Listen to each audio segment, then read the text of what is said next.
మోకాళ్లలో గుజ్జును పెంచి నొప్పిని తగ్గించి సర్జరీని దూరం చేసే freedom walk. Welcome to Suman TV. కేంద్రంలో మంత్రులకి శాఖలు కేటాయించారు ప్రధాని మోదీ. కొద్దిసేపటి క్రితమే శాఖల కేటాయింపు జరిగింది. గతంలో మాదిరిగానే అమిత్ షాకి, ఎవరైతే బీజేపీలో నెంబర్ 2గా ఉన్నారో అమిత్ షాకి కేంద్ర హోంశాఖ బాధ్యతల్ని అప్పజెప్పారు. అలాగే నిర్మలా సీతారామన్‌కి ఆర్థిక శాఖ వ్యవహారాలే అప్పజెప్పారు. అలాగే నితిన్ గడ్కరీకి రోడ్డు రహదారుల శాఖని అప్పజెప్పారు.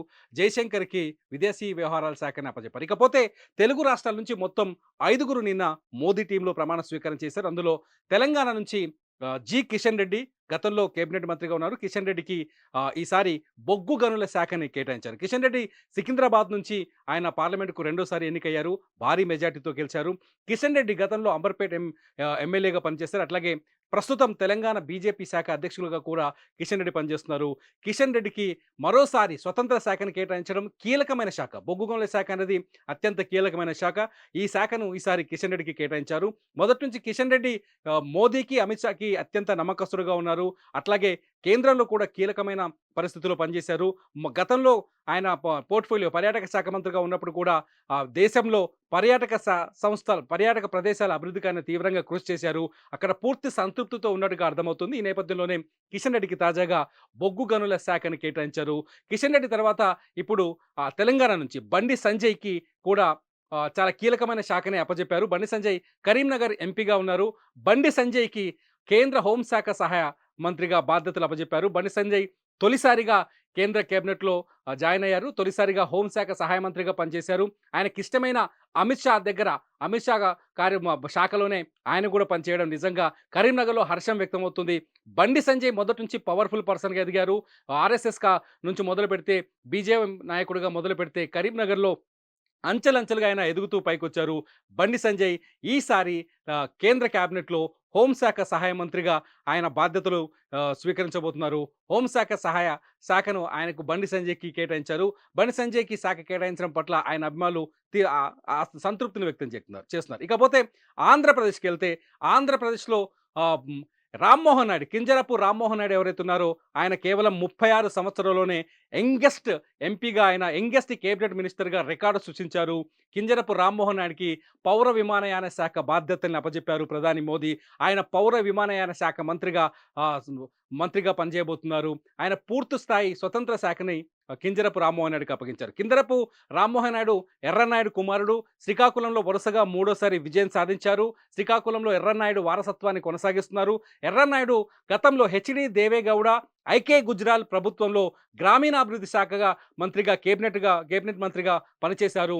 ఉత్తరాంధ్రలో అభివృద్ధి కార్యక్రమాలకు, ఉత్తరాంధ్ర అభివృద్ధికి ఎంతో కృషి చేశారు. ఈసారి ఆయనకు ఆయన కుమారుడైన రామ్మోహన్ నాయుడు పౌర విమానయాన శాఖ మంత్రిగా పనిచేశారు. గతంలో ఎన్డీఏ ప్రభుత్వంలో 2014లో చంద్రబాబు నాయుడు ఎన్డీఏలో ఉన్నప్పుడు పౌర విమానయాన శాఖ కూడా ఆంధ్రప్రదేశ్‌కే చెందిన అశోక్ గజపతిరాజు చేతుల్లో ఉండేది.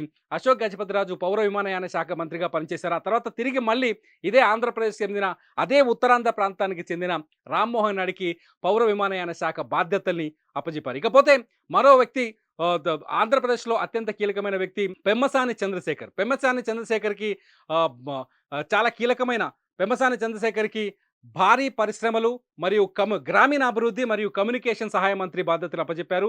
పెమ్మసాని చంద్రశేఖర్ గుంటూరు పార్లమెంట్ నుంచి ఆయన పార్లమెంట్‌కు ఎంపికయ్యారు. తొలిసారి పార్లమెంట్‌గా ఎన్నికయ్యారు. ఆ తర్వాత తొలిసారి పార్లమెంట్‌కి ఎన్నికైన ఈ సంవత్సరమే ఆయన కేంద్ర మంత్రిగా కూడా బాధ్యతలు చేపట్టారు. చంద్రబాబు నాయుడుకి అత్యంత సన్నిహితుడు. అట్లాగే ఎన్ఆర్ఐ, డాక్టర్, గ్రామీణ ప్రజా సమస్యలపైన మంచి అవగాహన ఉన్న వ్యక్తి కాబట్టి ఆయన్ని కేంద్ర కేబినెట్‌లోకి తీసుకున్నట్టుగా అర్థమవుతుంది. ఇకపోతే మూడో వ్యక్తి, ఆంధ్రప్రదేశ్ నుంచి మరో మంత్రి కూడా ఉన్నారు. ఆయన పేరు శ్రీనివాస వర్మ.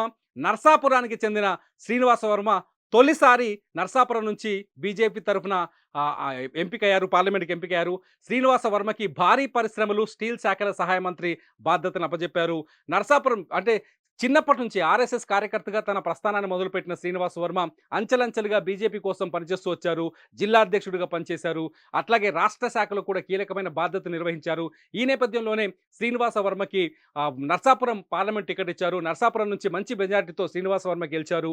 ఈ నేపథ్యంలో మోదీకి అత్యంత సన్నిహితుడు, అమిత్ షాకి అత్యంత సన్నిహితుడుగా పేరుంది శ్రీనివాస వర్మకి. ఈ నేపథ్యంలోనే ఆయన్ని కేంద్ర కేబినెట్‌లోకి తీసుకున్నారు.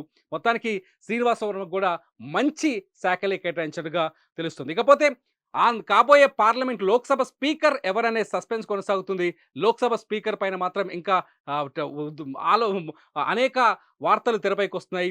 ఆంధ్రప్రదేశ్ నుంచే లోక్సభ స్పీకర్ ఉంటారని, అది కూడా ఎన్టీఆర్ కుమార్తె బీజేపీ ఆంధ్రప్రదేశ్ అధ్యక్షురాలు పురంధేశ్వరి పేరు తెరపైకి వస్తుంది. పురంధేశ్వరికి అంటే ఏదైతే లోక్సభ స్పీకర్ పదవి ఉందో వాళ్ళని ఖచ్చితంగా బీజేపీ నుంచే వాళ్ళని ఎంపిక చేస్తారని, ఎన్డీఏ కూటమి నుంచి గాని, మిత్రపక్షాల నుంచి గాని లోక్సభ స్పీకర్ కుర్చీని వాళ్ళకి కేటాయించే అవకాశం లేదని, లోక్సభ స్పీకర్ పదవిని బీజేపీకి చెందిన ఎంపీలకే అప్పగిస్తారని ఒక చర్చ ఉంది. ఈ నేపథ్యంలోనే గతంలో ఓం బిర్లా ఎవరైతే రాజస్థాన్ నుంచి ప్రాతినిధ్యం వహిస్తున్నారో ఆయన పేరు ప్రస్తుతానికి ఆయన్నే తిరిగి తీసుకొస్తారని ఒక చర్చ జరుగుతుంది. కాకుండా పురంధేశ్వరి పేరు కూడా ప్రస్తుతం తెరపైకి వస్తుంది. ముఖ్యంగా పురంధేశ్వరికి స్పీకర్ ఇస్తారనే చర్చ ఢిల్లీ నుంచి గల్లీ దాకా కొనసాగుతుంది. చూద్దాం ప్రధానమంత్రి మోదీ ఎటువంటి నిర్ణయం తీసుకుంటారో. ఇవి ఇప్పటివరకు మన తెలుగు క్యాబినెట్ మినిస్టర్లకు కేంద్రంలో దక్కిన శాఖలు. సుమన్ టీవీలో మీ పర్సనల్ అండ్ బిజినెస్ ప్రమోషన్స్ కోసం కింది నెంబర్కి కాంటాక్ట్ చేయండి.